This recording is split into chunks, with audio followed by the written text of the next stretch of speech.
some of the changes you are making were also really shocking me. Like, I was just like, this is a completely different person. Like I told you, God had brought me a completely different person. Yeah. And it was not, because obviously I'm walking this journey of, hey, let's see whether this guy is for real, Yeah.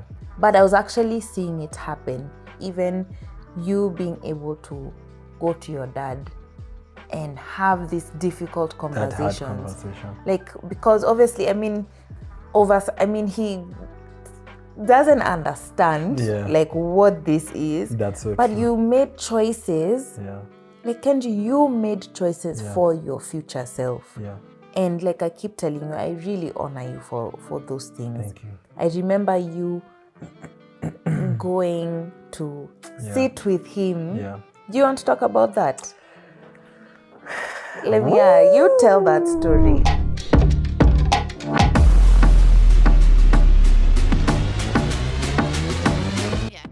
Hey, welcome back to another episode. You're still here. Thank you for riding along with us, jumping on this bus that is figuring its way out, trying to find its way. But thank you for just being with us here on this platform. If you are new, this is the Life Seasons podcast, and this is where every season of life finds its voice. You've decided to make this a unison thing. Do it. Well done. Yeah, so really what we really want to do here is just being able to come and vulnerably share. We unpack those life experiences that have shaped who we are today. So I hope you continue on with us. If you have not caught up to the other episodes, please go back and watch those. And just a little snippet of really what Kenjie and I have been talking about is our story, our journey. Like I said, we've been married 5 years. We are in our 6th year. And however, when we look back at our story, we realized, it didn't go through the normal, I don't know whether to call it normal, but we had quite a few bumps along the way. And especially in the beginning, we didn't have the whole, boy meets girl, Prince Charming, knight in shining armor, riding horse, glass slipper kind of story. Slipper? You don't know what story that is? Oh, Cinderella. Well, I was about to check your childhood. No, don't worry, it's not twisted. It's not dark it's and not twisted. dark and twisted. You're good. Okay. Yeah, so ilianza na drama. Drama. Yeah, so there's a lot of drama in the beginning, but somehow we navigated through the valleys and the hills and are here today. And so we've just really been telling you that story, where we are from, how sort of, some of the experiences we were in, the environments that we were in, the choices that we made that influences some of the difficulties that we created in our story. So go back. I encourage you to go back and just catch up. And today's episode, we really want to go forward talking about rebuilding. So like, how did we, get to where we are today? So whenever I say the word rebuilding, I think of the story of Nehemiah. And maybe you can tell us, just give me... Is this Bible trivia? Bible trivia. Not really Bible trivia. Help me. Yeah. Just in summary, tell the aspect of, especially the snippet of Nehemiah coming to rebuild these walls. Yeah. Okay. So in a nutshell, the Jews were held captive in Babylon. So Babylon was more or less like the supreme power then. So they had conquered the land and they had taken those Jews. So Nehemiah, from my understanding, but there I could be wrong, he was one of the captives and he had to go plea with the king so that he could be released to go back to Jerusalem to build the walls. Yeah. So I think it was that King Artaxerxes. Who gave that the order. confirmation. Yeah, the order. And the reason being, like why did he need to rebuild the walls, is because they were moving back into this city, but the walls were still in ruins, right? Yeah. Correct. But I don't, Go read the story. I could have some rust. Yeah. Go read the story. Me too. Go read the story just in case. Even me, I think I'll reread that story. But my understanding is they were moving back to the city, but these walls were still in ruins. So imagine you're in and these walls used to be massive. From the picture I have in my head, like they used to guard surround the entire city. So imagine being in a city and the walls that surround you are in ruins. So this guy had to come and rebuild those walls. And I remember he experienced a lot of opposition, especially when people heard that he wants to rebuild these walls. Even during, like, people were planning, enemies were trying to find ways to stop Nehemiah from completing the rebuilding of this wall.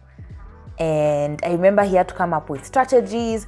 Some of the people who are building the wall had to be armed just so that they're ready for any enemy attack.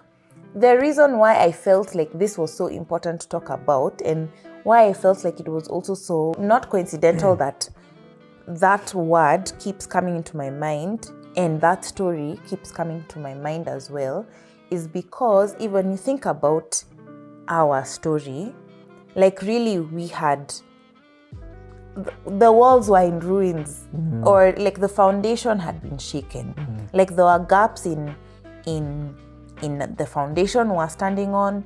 Maybe the walls and the structures were really in ruins, and now we've like, I remember some of the last things you shared from the last episode. You talked about how, you'd been baptized, so you're starting to walk this path of starting to understand who God is in your life. You also talked about how you had also, started to change your music, and you also talked about how you had also started to, like, the friends around you were changing, like a lot of people from the community you are finding in church and the space you are serving in, and you had also started like opening the Bible for yourself. I think that was one of the last things you said. Right. And the reason why I'm thinking about that is in the season of rebuilding, I believe, like, looking at that story I was just talking about, like, there's strategies and there's things you have to do to sort of, provide for the success that you're looking for in this path towards rebuilding. So this season we are on now, we've reconciled. I'm also in my space, working closer with the Lord, and we are now talking because we had coming from a space of not talking to now talking. But there are obviously cracks in the foundation, and as I said before, probably the pillars, the walls surrounding this relationship are weak. So how do you feel like you personally began to, aside from maybe the things we've talked about, is there anything else you feel that sort of began to strengthen, like, the foundation that we stood on, and in the pursuit of getting back your family, and now walking this path towards, I don't know if I'll be preempting when I say this, but walking this path towards marriage? Yeah, so Mwende, what a question. So I think the thing, when I look back, so the season of rebuilding started in 2015. That's right after I got baptized. Now remember, by the time I got to this point, literally I got to the end of myself. Yeah. End of myself. And and people say, why you get to the end of yourself? That's when the Lord starts to work. Like, literally, I've started to understand this principle of surrender and dying. You know, that thing, it doesn't click until you get to a point where you can't really depend on your own strength. And that applies to marriage as well. Think about it. Yeah. Even for, you don't know if surrender is your portion, but for men. What do you mean? You don't know if surrender is not my... It has to be. It has to, okay. Yeah, sometimes for I feel like I feel sometimes it just applies to the man because wow, it feels like you have to give up yourself to serve another person. But I think it is Are you also the same. talking about sacrifice? It sounds like there's a... So, yes, it's sacrifice. But when I say surrender, like literally, you give up everything that gave you a sense of worth. So I keep saying, and it's even tougher for men, if someone stripped out all those things that gave you validation. Yeah. Just think about it, whether it's going to be your job, whether it's even the simple thing, the gifts that you have, the reason people need you. Right. Take that away. What do you remain with? That shell, that's why I say that's why you meet God, in pure surrender. So it's not about what you can get, not about what you have. It's really dependent on God. So 2015 was that turning point. And you know, I don't know if I mentioned, but I think I led myself to Christ. I keep thinking, when did I actually get saved? Like, when did I actually proclaim and declare? Yeah. I did it for myself, and it was in those, that room. in that room, in those quiet moments. I didn't have Altar call. an altar call, Yeah. and you know, that could be kind of the conventional way most people come to Christ. Yeah, but for me, I think my journey began in that bedroom, and because I was jobless, I spent a lot of time at home in my room. Of course, trying to find a gig or two just to make ends meet, to keep the lights on. So 2015, when I got to the end of myself, then I started to realize that God started using that as raw material. Now let me explain to you what that means. So it was so hard to release the things that gave me validation. Yeah. And I was getting a lot of affirmation from my circle. Yeah. Because remember, there's a part of me, it's a human thing, yes, that thrives in celebration. Wherever you're celebrated, that's where you lean towards. Yeah. So my friends were more or less like the pinnacle of my validation. So pulling away from them was the toughest. That was the hardest battle. And now God started to work on me slowly, showing me my toxic masculinity, the areas that I actually need to just work on as a man. And it needed a lot of solidarity. It needed me to be in the cave of Adullam, if you guys understand. We've gone deep. We go in theology now, but basically I needed to pull out of the world to start my own self-discovery, self-awareness journey. And that journey is not easy, because it gets to a point where you feel lonely. You feel the pressure is caving in. You know, I know that I had habits that used to help me, can I say, release the pressure valves. So, you know, not hanging out with my boys, maybe smoking up, having a drink, chewing here and there, you know, clubbing, all that. Those, let me say, those were valves, pressure valves. Yeah. But now, my conviction is, those are not, there has to be a lifestyle change. So those are not things that you're going to adopt going forward. Yeah. So 2015 was that period where it's just cutting off. It's like pruning. This doesn't serve you, tack.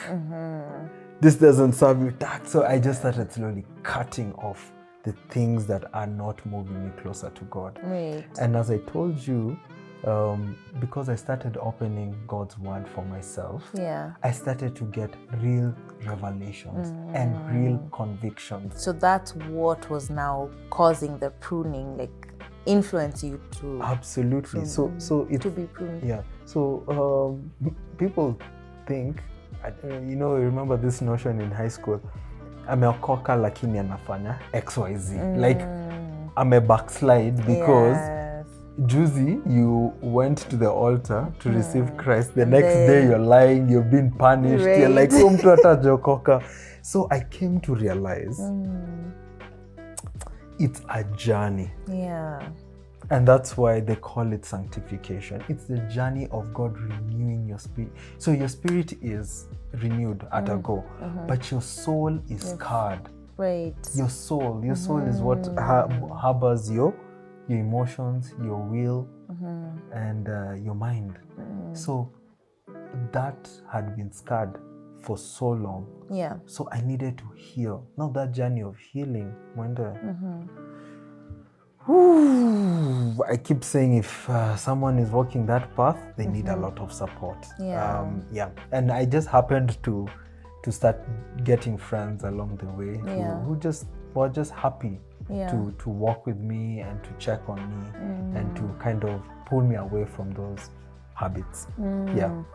Wow. Like first, hey, I feel like you've gone so deep and you've said so many things. You coming to the end of yourself. Like I feel like that is just a deep thing, because and then being almost like you're being drawn away from what you know to this new to where God needs you to be. And I think when we read the Bible, especially even Jesus, hey, today we've gone, it's a Sunday, so is it we've gone somewhere. It's the vibes. So, I mean, when you think about Jesus going into the desert and just having those drawing away from the crowd, those moments is almost where I guess he got the refreshing, the refueling that he needed to now go back in to the next mission that he needed to be on. So it just sounds like this is what God was doing in your life, like drawing you away from all these things that have drawn you away from him. You've reached the end of yourself and he's now drawing you to himself. He's like, come, my son, and then something else you've said that is so key is just how sometimes when you get born again, yes, there are people who have that immediate, complete turnaround and start to walk a different path. Or rather, it's quicker for people that you can immediately see the outward change. Yeah. But for others, it could be slower. Like there could be vices that are still holding you back. There could be vices that are still, there's still maybe things that you are really weak in that God will need to keep a class in session. We need to repeat this class over and over again, just in your process of sanctification.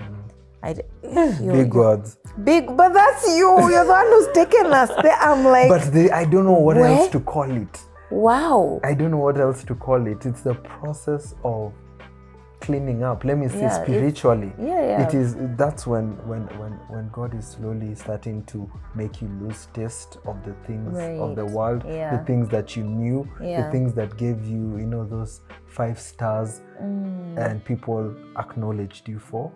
And then he's now giving you more of, can I say, things of the kingdom, the things that he desires. So you start to desire those things that he desires. And what's interesting is, Mwende, I used to look at Christians and I keep telling you, wow, they were an awkward bunch. An awkward, but in fact, the word I use is they were socially awkward. Because I would go into their circles and I feel like, what's this speak? They have their own banter. They have their own. Their lifestyle is looking reserved and kept together, and I feel like they're not aggressive enough to meet the world's demands. But after a while, I started to realize different. There's something you also said about healing, that you started your healing journey. And that's also something I would want us to just talk about. Okay. But before I get there, just tying, because what I've been trying to do is tie in what's happening with you and what's also happening with me. I mean, I definitely am not going to go that deep as you have, but I can completely relate with everything that you're saying, because I also feel like God began to draw me into himself. Like, yes, I started this journey of pursuing him for myself and all those things, but I as you're saying, there was still, the things that he needed to shed off from me. However, one thing I do know is that when I had my firstborn daughter, like I shared in the other episode, I completely became a different person. And that's why for me, I feel like it was the quicker, like it was a complete turnaround for me, where I just began to walk this journey of pursuing God seriously. And then it's almost like I started to now finally find value for myself, as in it's like I had lost my identity in the world completely, and now I'm starting to learn who I really am in Christ. And I feel like even now, when we started dating and now trying to pursue our journey in dating and walking that path, because I keep saying, how come those standards were not, like my standards, I raised the bar in terms of my expectation for the relationship. I felt like I was more vocal with, this is what I want to do. I want to wait until we get married. Yeah. I want to. Oh, that's a good topic. Yeah, exactly. The journey of celibacy. Yes, which is also some of the things we will talk about. My gosh, there's a lot to talk about. Yeah. So I was so clear about waiting and being pursued by the person who wants to marry me, who the Lord has, selected to marry me. And so there are just so many, I guess, drops of wisdom that were going on within me that were not there before, that started to happen for me because, like you, I was now spending more time in the Word of God, in prayer, and also going to church. Something I realized is in as much as, like, yes, God was doing lots of the pruning, the working on within me and all that, there were still areas that I needed to also give to him. And that's why I'm saying I can relate, because there was areas of surrender and all that. Because remember, there was hurt that had happened within me. So therefore there's unforgiveness, and therefore there's healing that needs to be done in that space. And because I think, in as much as we'd started talking and trying to rebuild this relationship that we had, there were still moments, there were still moments, if say I thought about it, or still moments that could take us back to that space of, how could you? Yeah. And so I think this is also a question I've been asked before, right? And I think we've both been asked before, like, how did we heal? How did we forgive one another? How were there, how did you just work on some of those things for yourself? Because you've also talked about you needed to heal. So what is it that you felt you needed to heal? Were there areas you needed to forgive? Yeah. Yeah. What was that journey for you? So even before we go into healing, there's a journey of self-awareness. So even before I realized that there are areas and people I need to forgive and areas I need to heal, I realized that I think I hadn't known myself that well. Now the good thing is I'd already started this journey of self-discovery. Like I was doing like every program that I could find. Yeah. I was so determined. I remember that. I was so determined to figure out why I behave how I behave. Why do I show up in life like this? And then I'd noticed some certain trends in my family, which I felt, and God was convicting me to break from those, let me say, strongholds. Wow. And yeah, so so first I realized that there's a string of us not holding on to our relationships, and I didn't want to be another statistic. Okay. You get? Okay. So that was the first thing I started to realize, and I was like, where is this coming from? Because my brothers and I, we're genuinely good people. Like, if you have a conversation, we are pleasant, we are decent, and cool peeps. Yeah, we're cool peeps. But there's this part of us that doesn't maintain the relationship. So I was like, okay, because this relationship wasn't about to work, no, yours and I. So I was asking myself, why can't I just keep a relationship? The other thing was, why is it that I find so much affirmation from people? What is it that I lack? Why can't I just say no? Why can't I just be that person who draws healthy boundaries? Yeah. And be fine with people not... And be okay. Yeah, being okay with people not agreeing to some of the decisions I make or the moves I make. I started to realize, oh, those are those shadows, those areas we suppress and we deny. So I started to go and looking at them. So I just started now doing different programs that really helped. I'll tell you one with I know it has gotten bad rap, but Man Enough really is a solid program.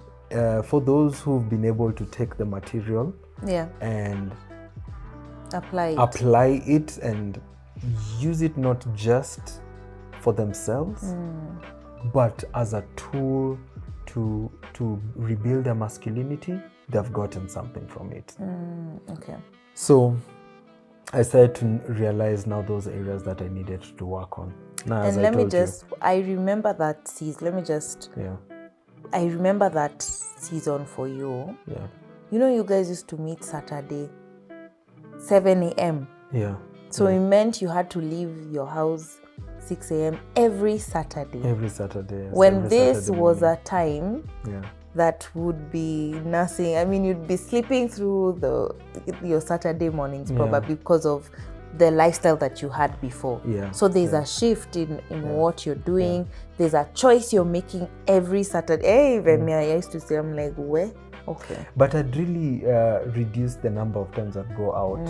So I'd already kind of had a lifestyle change. Yeah. So the only thing is, of course, the classes were early and there was a lot more commitment needed, not just for that 1 hour session. It was even through the week, doing your readings, meeting up, doing the activities. But that's not just it. That whole year, 2015, not only did I just do the program, I served twice. Yeah. That means I went back to be an understudy. In now the other program, the program which we met in, I'm in Man Enough. In Man Enough. Oh, yeah. I even facilitated twice. All right. So, see, that's how I knew Kinama here and that gang. So, like, literally, the whole of 2015, back to back. Yes. Meaning, almost every Saturday, I was in that joint trying to make a difference for myself. So, so you can imagine what that does. And it's just also the power of consistency and compounding. It's a compounding factor. I was showing up every day to do that work. Showing up. Yeah. So eventually, I started to learn myself a little better. And I started to realize I have gaping father wounds. Gaping. And for some reason, I kind of knew, but I didn't know to what extent it has a grip on me. Yeah. And I'll tell you, Mwende, but there are a lot of damaged men you see out here. They're missing the father element in their life. Yeah. And not even to go on a rant with dads. Most didn't know any better. Yeah. They raised us based on what they knew. Yeah. And under the circumstances they were in. However, the reality is the pressures of life don't give you a chance to chill. You have to grow up. Yeah.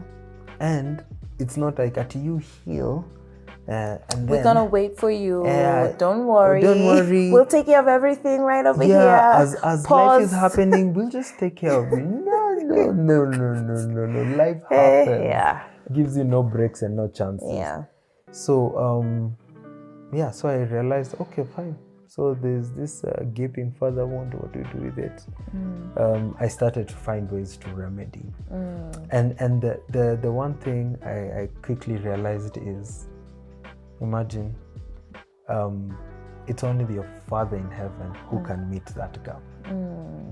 Yes. When he says he's the father to the fatherless, and it doesn't mean that you don't have a father, but there is a gap.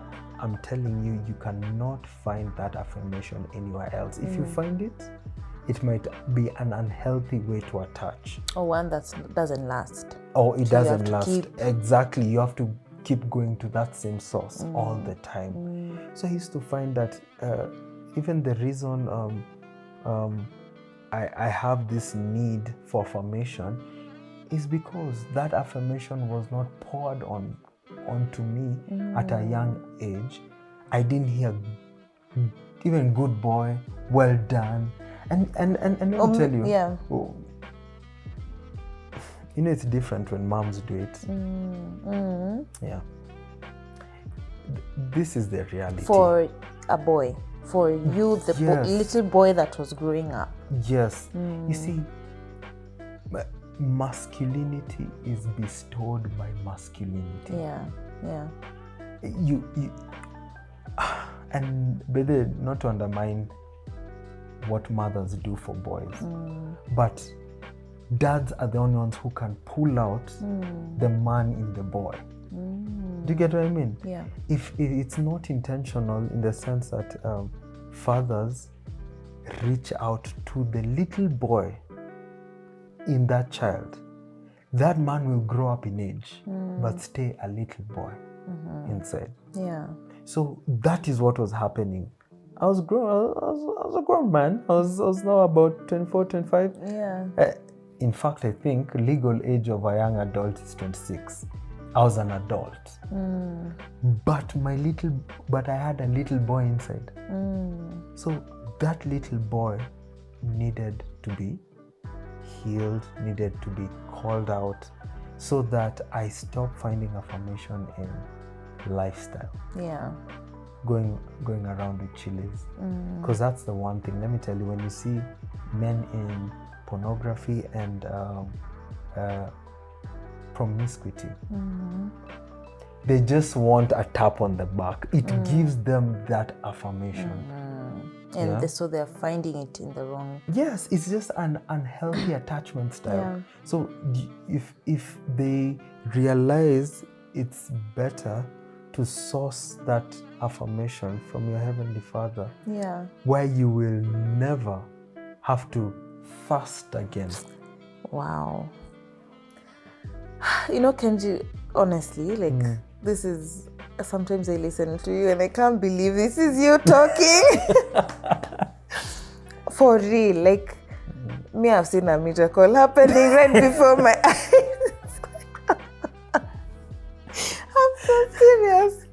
I'm so serious. There are times when you're talking, I have moments where I'm like, wow, who's this guy? Who's this guy? Sorry, but I just had to say, what? Yeah. No, it's my path, and that's why I'm on this path to help other men who are like me. Yeah. Do you get why I'm so passionate about that work? The work we do in the Soul Tribe. Yeah. I love it because, you know, again, every man needs to be on a mission. And let me not even give you that spiel. Right. But we have to live for something. Yeah. Yeah, something that's bigger than us. Something that's bigger than just what's it called? Self-gain. Yeah. Yeah. I understood that path I walked was not for me only. I've met so many men that have been able to share my story and just extend that grace because I understand where they are. Yeah. And I'm seeing them, some have really reformed. So, I mean, it's possible. So many guys are out here dying with addictions. People trying to figure out themselves in the wrong places. Yeah. It's bad. Yeah. But so if they find this, and let me tell you, life is great on this other side. Yeah. Yeah. It is. That fast life, whether it looks and sounds really cool, but it is it's so draining and it's so unrewarding. Yeah, so yeah. Anyway, I feel like I've just hogged all the time. No, you have not at all, because like I'm saying, wow, here today you've come with, you know, even honestly, even the other episodes, like I told you, like the Lord is speaking through you, darling. So thank you for just sharing like that. Yeah, but I agree with every single thing that you're saying. So what you're really saying is that the healing journey needed you to first look at yourself and see the areas within yourself that needed you to work on. Because you can be like, yeah, I want to heal and whatever, but what are you really healing? And sometimes we start to heal the behaviors, the things that are, like they usually say, like what you can see, the tree, the leaves, the top of the tree, but you're really ignoring the root problem, the things that are deep rooted within yourself that need the work, need you to now, you know, start working from down there. And when I think about my journey, I'm like, where? I didn't sign up for a class, really. Yeah, I didn't wake up people's paths are different. They are different. Yeah, that was just my path. But can I be truth? I honestly feel like motherhood was that program for me. Oh, like, really? You signed up for me. I think motherhood was that program for me. Why? Because I needed to start living for this other life. Okay? I've been given this life to take care of. And I feel in those, every time I talk about this, I just start feeling emotional. But anyway, I've been given this other life to take care of. And I feel that called for me to show up different. Like it called for me to, one, think about the kind of influence that I wanted to have on my daughter. Meaning, what does that mean for me? Like, what kind of person do I need to be so that even as my child is growing up, she's seeing a woman who she can look up to. So I feel like those are some of the things that started to, and maybe subconsciously, because I'm honestly thinking about this now. It was probably subconsciously in the process of just choosing every day to be a great mother, like waking, I mean, you know, those middle of the night breastfeeding moments, and sometimes I would even choose to listen to worship while I was doing that, or anyway, just being a present mom and just doing what needed to be done, showing up as you've talked about as well. I feel those moments were calling out the need for me to pull out the person that I needed to be for this child that was growing up. And I feel like that's what began the work in me, because I keep saying, I keep saying, mother, I feel like motherhood changed my life. God used that season to begin to breathe life in me again, to begin to now show me these areas that needed to heal, as you're talking about. Because in me working on, wanting to be a better person for my daughter, then I'm also trying to figure out how to work on, I guess, the gaps that existed within me. But the other thing I knew I needed to work on, which was the hardest for me, was forgiveness. Because of I feel like the pain that happens when there's because I feel like our experience caused a wound of rejection within me. It caused, a wound of, it hurt my pride, my ego, my self-worth. And so these are the things I also had to start looking at again. And forgiveness is painful because of the hurt to, especially to the ego. Because I'm just like, Yani, this guy chose somebody else. This guy chose to walk away. So there was a lot of pain in that area. And even just, I don't know why, but it's just, I don't know if it is for everybody, but if somebody chooses somebody else over you, it causes you to start questioning yourself. What is it that I did, or what is it that I didn't do, or what is it, you start to feel less of a person than, because it's almost like a comparison that is existing right now forcefully. It's like it feels like a comparison existing forcefully. And so the process of forgiveness for me was very hard. Like just being able to sort of find space. Yes, I started to find space in my heart, but like I said, whenever I thought about the situations that happened in our past, because they do some prop up, they do come up. There are moments when something can happen and it triggers those past hurts and wounds that have existed previously. And so I thought that when I decided, we've met, we've reconciled, we've started talking again, I've forgiven.